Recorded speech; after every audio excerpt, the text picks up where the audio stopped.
हम सबके भीतर क्षमताओं का असीम भंडार है। बस अपनी अज्ञानतावश हम उन्हें पहचान नहीं पाते और स्वयं को कमतर समझकर दूसरों की सहायता की प्रतीक्षा करते रहते हैं। स्वयं की क्षमता पहचानिए, दूसरों की सहायता की प्रतीक्षा मत कीजिए।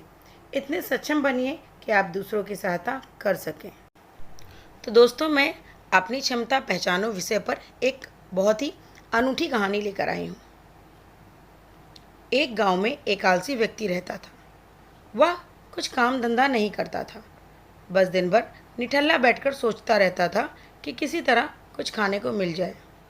एक दिन वह यूं ही घूमते घूमते आम के एक बाग में पहुंच गया। वहां रसीले आमों से कई पेड़ लदे हुए थे। रसीले आम देखकर उसके मुंह में पानी आ गया और आम तोड़ने वह पेड़ पर चढ़ गया। लेकिन जैसे ही वह पेड़ पर चढ़ा, बाग का मालिक वहां आ पहुंचा। बाग के मालिक को देखकर आलसी व्यक्ति डर गया और जैसे तैसे पेड़ से उतरकर भाग खड़ा हुआ। भागते भागते वह गांव से बाहर स्थित जंगल में जा पहुंचा। वह बुरी तरह थक गया था, इसलिए एक पेड़ के नीचे सुस्ताने लगा। तभी उसकी नज़र एक लोमड़ी पर पड़ी। उस लोमड़ी की एक टांग टूटी हुई थी। वह लंगड़ाकर चल रही थी। लोमड़ी को देख आलसी आदमी सोचने लगा कि ऐसी हालत में भी इस जंगली जानवरों से भरे जंगल में लोमड़ी बच कैसे गई, इसका अब तक शिकार कैसे नहीं हुआ। जिज्ञासा में वह एक पेड़ पर चढ़ गया और वहां बैठकर देखने लगा कि अब इस लोमड़ी के साथ आगे क्या होगा। कुछ ही पल बीते थे कि पूरा जंगल शेर की भयंकर दहाड़ से गूंज उठा, जिसे सुनकर सारे जानवर डरकर भागने लगे। लेकिन लोमड़ी अपनी टूटी टांग के साथ भाग नहीं सकती थी।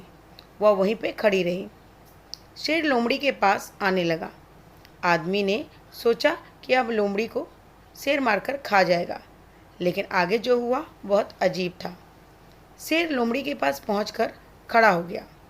उसके मुंह में मांस का एक टुकड़ा था, जिसे उसने लोमड़ी के सामने गिरा दिया। लोमड़ी इत्मीनान से मांस के उस टुकड़े को खाने लगी।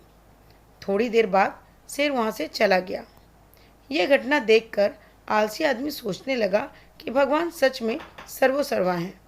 उसने धरती के समस्त प्राणियों के लिए, चाहे वो जानवर हो इंसान हो, खाने पीने का प्रबंध कर रखा है।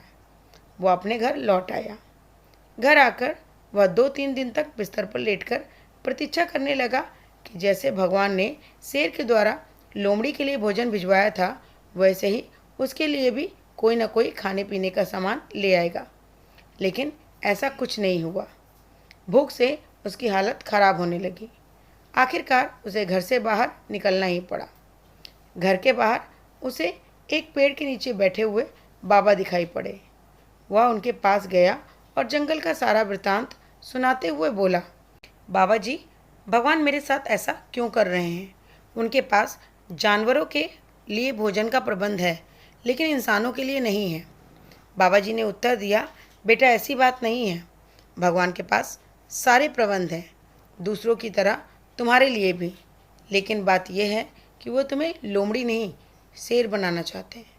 सो दोस्तों, इस कहानी से हमें ये सीख मिलती है कि हमें अपनी क्षमता पे भरोसा होना चाहिए और हमेशा अपने आप को सक्षम बनाने की कोशिश करनी चाहिए, ना कि दूसरों के भरोसे रहना या दूसरों के सहायता के ऊपर जीवन बिताने की कोशिश करनी चाहिए।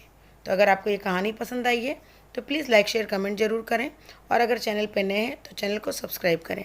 बेल आइकन प्रेस करना बिल्कुल भी ना भूलें, क्योंकि इससे मेरे सारे नए वीडियो की नोटिफिकेशन आप तक सबसे पहले पहुंचेगी। इसी के साथ राधे राधे, आपका दिन शुभ हो।